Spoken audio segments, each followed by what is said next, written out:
Carolina Corcho, Guillermo Alfonso Jaramillo, Alfonso Prada, Luis Fernando Velasco y Juan Fernando Cristo son nombres que han liderado los intentos de la reforma a la salud, intentos que no cesarán mientras el sector paulatinamente regresa al pasado. En el presente capítulo de los podcasts de Sectorial, presentamos las novedades financieras y políticas del sector. La primera ministra de Salud que tuvo el gobierno de Gustavo Petro fue Carolina Corcho, quien acompañada del Ministerio de Interior, en aquel momento liderado por Alfonso Prada, tuvieron el primer round de reforma a la salud.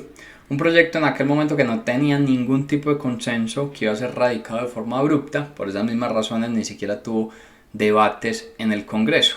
Al final de ese primer round fue retirada la ministra de Salud de su cargo, fue retirado el ministro de Interior, y el segundo round ya venía siendo liderado, o iba a ser liderado, por Guillermo Alfonso Jaramillo como nuevo ministro de Salud y Luis Fernando Velasco como nuevo ministro de Interior. Ahora, con una reforma con algunos leves consensos, terminó pasando los dos debates en Cámara, pero terminó siendo hundido en el primer debate en Senado. Ahí, al final de ese segundo round, pues se mantiene en la cartera de salud el ministro Jaramillo, y en la parte interior fue retirado, más bien renunció, Luis Fernando Velasco, y entra ese Ministerio de Interior Juan Fernando Cristo con una idea de llevar un tercer round con muchos más consensos para que la probabilidad de aprobación sea mucho mayor. Mientras eso ocurre, se han radicado otra serie de proyectos asociados al tema de salud. Mucho se habla de salud, pero al parecer termina siendo descuidado o no se ha tenido en cuenta que la salud tiene un costo financiero. En el último análisis que hicimos en Sectorial, ese costo financiero para el 2024 es del orden de unos 99 billones de pesos. Y cuando comparas la apropiación de recursos que hizo el gobierno para la salud, en 2024 ascenderá en total a unos 90 billones de pesos. Entonces tienes un hueco, un problema de financiación, un problema financiero. Esto hace parecer que uno se remonte por allá a 1998. En 1998, el 44% de la población colombiana no solicitó o no recibió una atención médica por falta de recursos financieros en Colombia. Para el año 2022 ese dato ya era del 5,1%.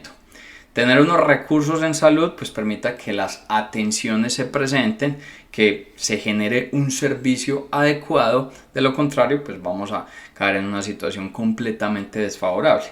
La razón de ese problema financiero, si bien los sistemas financieros en salud alrededor del mundo son deficitarios, la situación se agravó mucho más, o viene agravándose mucho más en el 2024, porque cuando analizas los aportes que debe hacer la nación para el aseguramiento en salud y lo comparas año a año mirando una variación real, es decir, descontando la inflación, por primera vez en el 2024 esos aportes decrecen. En el 2021 habían crecido un 20%, en el 2022 un 12,7%, en el 2023 un 10,6% en términos reales.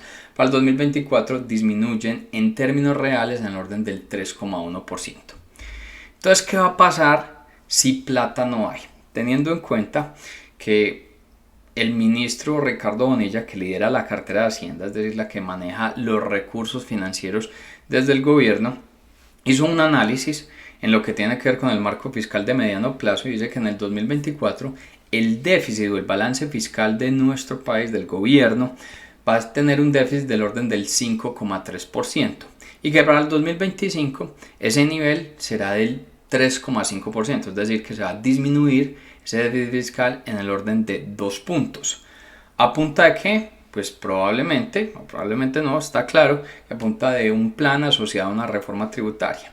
En un momento que las personas naturales están presentando su declaración de renta y el nivel de impuestos que están pagando no tienen capacidad de pago frente al mismo. De hecho, muchas personas están teniendo que recurrir a un endeudamiento financiero para terminar pagando los impuestos, una situación completamente insólita. Y ahora se va a generar la idea de más impuestos. Entonces, ¿cómo va a generar una convivencia el país en medio de ese tipo de situación? De hecho, Mauricio Santamaría, que en el gobierno de Juan Manuel Santos fue ministro de Salud y hasta hace poco era el presidente de ANIF, hacía un análisis donde decía: bajar un déficit fiscal del país del 5,3%, que es el del 2024 o el estimado del 2024, a pasar al 2025 en un 3,5%, eso significa alrededor o cerca de unos 40 billones de pesos. ¿De dónde puede salir ese dinero? De reforma tributaria, de ajuste en la regla fiscal, o de promover el crecimiento económico al país. Pero al parecer ese último elemento no le suena mucho al gobierno y va a apalancarse o a apropiarse de los dos primeros elementos. Desde Sectorial construimos anualmente una guía de conocimiento sectorial que te permitirá conocer el modelo de negocio de las empresas en más de 160 sectores. Para acceder a este contenido, contáctanos a través de www.sectorial.co. Es bastante particular porque es el momento donde incluso más recursos financieros tiene el gobierno. Estamos hablando de unos ingresos del orden del 19,2% del PIB, pero con un alto volumen de recursos financieros es particular que tengas el mayor déficit fiscal que se está presentando. Y en medio de eso, la salud sigue necesitando recursos y tiene unas presiones financieras bastante fuertes. Bruce McMaster, que es el presidente de la ANDI, ha puesto en interrogante si es que estamos en un sistema de salud que tiene unos ataques constantes.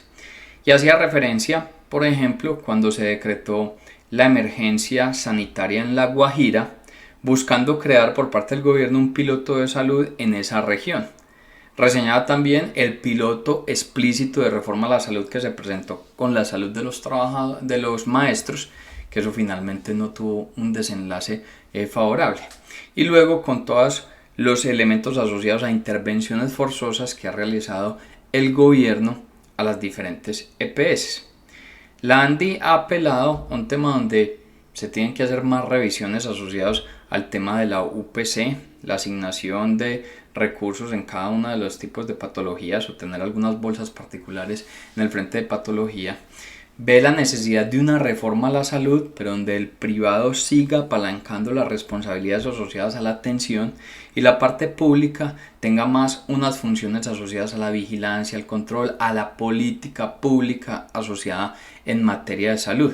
Pensar también en planes de salvamento en el frente financiero, mejoras en la operatividad, reestructuración o más aportes en lo que tiene que ver con la parte de industria de acceso de tecnologías a la salud.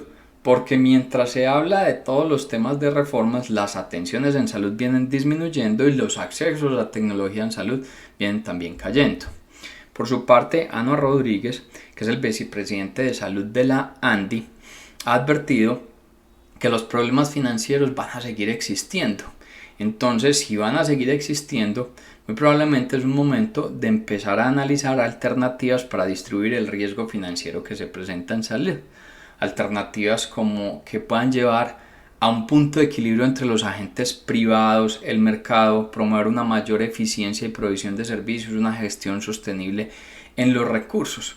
Eso que tiene que ver con los esquemas de riesgo compartido probablemente son los elementos que más necesita el sistema de salud antes de pensar y desarrollar toda esta serie de reformas o ideas de reformas que han pasado por una serie de rounds y que en medio de eso la atención en salud se sigue deteriorando en nuestro país. En el próximo episodio analizaremos la reforma tributaria del ministro de Hacienda Ricardo Bonilla, en qué consiste el nuevo cambio, las implicaciones para empresas y personas.